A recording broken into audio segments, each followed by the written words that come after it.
remote control in front of the about 5 seconds.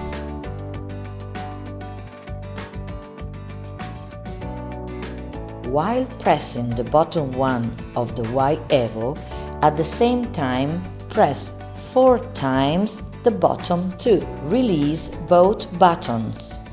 Now the Y Evo LED emits a short flash every 2 seconds.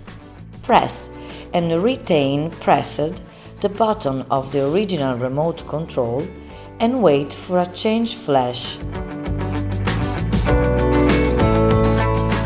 While the blue LED is flashing, press the button of Y Evo where you want to program the code just learned.